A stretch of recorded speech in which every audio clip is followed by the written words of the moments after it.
Cornell Cooperative Extension Allegany County presents Indoor Herb Gardening, the mini-series. Episode 7, Controlling Pests on Indoor Herbs. Everything is beautiful, enjoying your herbs at home, enjoying flavors, smells, and beautiful herbs growing all year round, but unfortunately, you see some animals or something going on your herbs. So unfortunately, we cannot prevent pests even growing the herbs indoors. So prevention is the key. Inspect new plants for pests before bringing them indoors. Check your plants frequently for signs of pests like small holes, sticky residue, or webs. And when introducing new plants, it's better to quarantine, so keep them separate from your other herbs for a couple of weeks to ensure they are pest-free. Identify properly. So a common way to lose your money and time and effort is applying the wrong pesticide. For insects, they usually live on the plant. They can move, fly, walk, or jump. Few of them, they live inside of the plant. And for insects, you will need an insecticide. For fungi, usually they don't move that quickly and fast like the insects. They usually stay in one spot of the plant, and that's what you can see. Some cotton-like structures or some spots, dark spots, or different colors, or the plant start changing the shape, natural shape of the plant.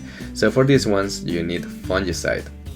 And for bacteria, it's a little challenging to identify sometimes because it looks like watery, oily-like spots, but sometimes it also looks like a fungus.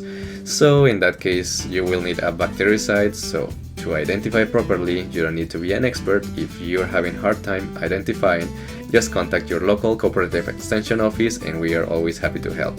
For the treatment, trim and dispose of heavily infested leaves or stems. Rinse the herbs under a gentle stream of lukewarm water to dislodge pests like aphids or spider mites. And apply neem oil, insecticidal soap, or a homemade solution of water and mild dish soap, but be aware, not anything with bleach, nothing with bleach. Just mild dish soap, about 1 or 2 teaspoons per quart of water.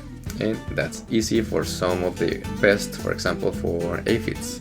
Use yellow sticky traps to catch flying pests like whiteflies and fungus gnats, and consider using beneficial nematodes or diatomaceous earth, that is a natural pesticide.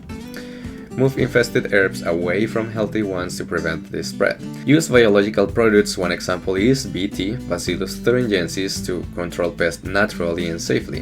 This is just one example. BT is only for some larvae of couple pests. Always consult and read about biological products available in the market to control different pests or diseases. And never use toxic pesticides that they are for outdoor use indoors. Always read the labels and follow the instructions. Couple tips. If not sure how to identify and control pests, please contact your local Cooperative Extension office and always read the label of products including organic pesticides. Wear protective equipment and follow the instructions on the label. Never apply pesticides formulated for outdoor gardening. Using them indoors can be poisonous for you, your pets, and family, so be careful. Keep learning about herbs. Watch our next episode, How to Harvest Indoor Herbs.